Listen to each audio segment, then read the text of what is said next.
All right, so we're back for another deep dive, and we got to talk about what happened last night. Yeah, tough to ignore that one. Yeah, the Grizzlies they just absolutely destroyed the Warriors, Dismantled them. 144 to 93. 51-point difference. It's, like you said, tough to ignore. We've had a few games this season that have been pretty surprising, but No, this is a whole other this level. one feels different. It does, and you got to think like for the Warriors, this is historically bad. This is their fourth worst loss ever. And it's not even their first 50-point loss this season. No, it's their second 50-point loss in 2 seasons. That's got to sting. Oh yeah, I bet there were some tense conversations in that locker room after the game. No kidding. Well, we've got a lot to unpack here. So I guess let's start with how the Grizzlies even pulled this off. Right, right. You look at the box score, and it's like they were just firing on all cylinders right from the start. Oh yeah, that first quarter.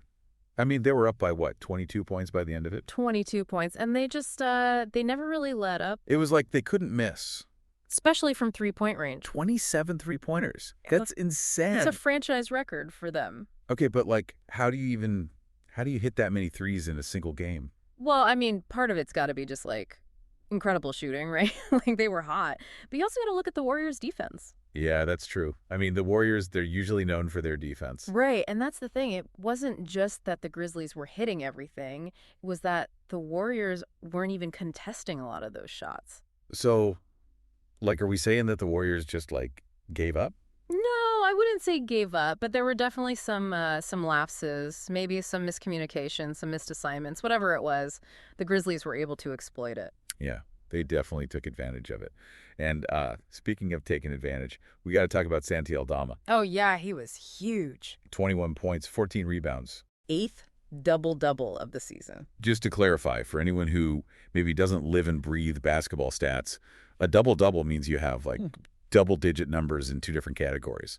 So in this case, points and rebounds. Right, and Aldama was just like everywhere, hitting shots, grabbing boards. He was a beast. He really was. Well, So, okay, we've talked about the Grizzlies, how they were basically unstoppable. But, we got to talk about the Warriors. the other side of the coin. What happened to them? They've been such a powerhouse for so long. Well, it's hard to say for sure, but I think the first thing you got to look at is Steph Curry. Yeah, he had a rough night Rough is putting it mildly.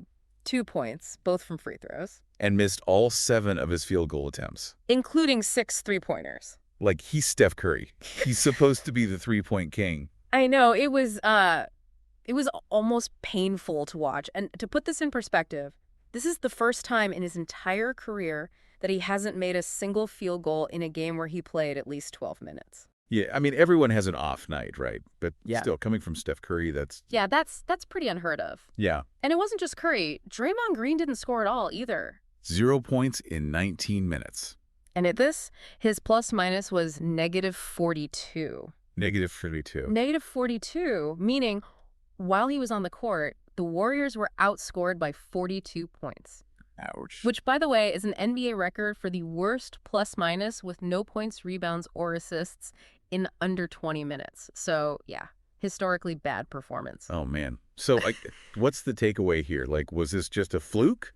Or the Warriors, are they, falling apart? It's tough to say for sure. They've definitely been dealing with some injuries this season. But I think this game might be a sign that there's something bigger going on. Like what? Well, their defense, for example. Yeah, they weren't exactly shutting down the Grizzlies. Right, and especially against a team like the Grizzlies, who rely so heavily on three-pointers. If you can't figure out a way to defend against that, you're going to have a bad time. So basically, the Warriors need to adapt. I think so, yeah.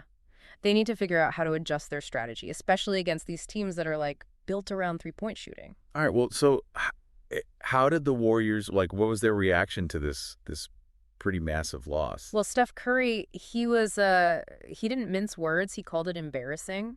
Yeah, I can imagine. He said they just couldn't match the Grizzlies' intensity, their aggression. Yeah, that makes sense. And what about Coach Kerr? He called it a humbling defeat. Yeah, that seems about right. They're 14-12 now, which puts them at 10th place in the Western Conference. And they've lost, 9 of their last 11 games? Yeah, it's not looking great for them right now. But on the flip side, the Grizzlies are looking pretty good. 18-9, that's a solid record. Yeah, they're definitely exceeding expectations this season. So, like, big picture here, what does this game tell us about, like, the state of the NBA right now? Like, are the Grizzlies for real? Are the Warriors done? What's going on? Well, it's still early in the season, right? So it's hard to say for sure. But I think this game definitely shows that, the Grizzlies, they're not a fluke. Right. They're a legitimate contender. And they've got the talent, the energy, the coaching, like they've got all the pieces. But the Warriors, they're not just going to disappear, right? No, of course not. I mean, they're still the Warriors. They've got the experience, the championship pedigree. So are you saying they could still turn things around? Absolutely. But they're going to have to make some changes. They're going to have to adapt. They're going to have to find a way to get back to that Warriors basketball that we all know. All right. Well, this has been fascinating. So for everyone listening, I guess the big question is, what do you think? Are the Grizzlies the new team to beat? Can the Warriors make a comeback? Let us know your predictions. It's going to be an interesting rest of the season, that's for sure. It definitely is. So buckle up. We'll be back soon to break it all down. See you then.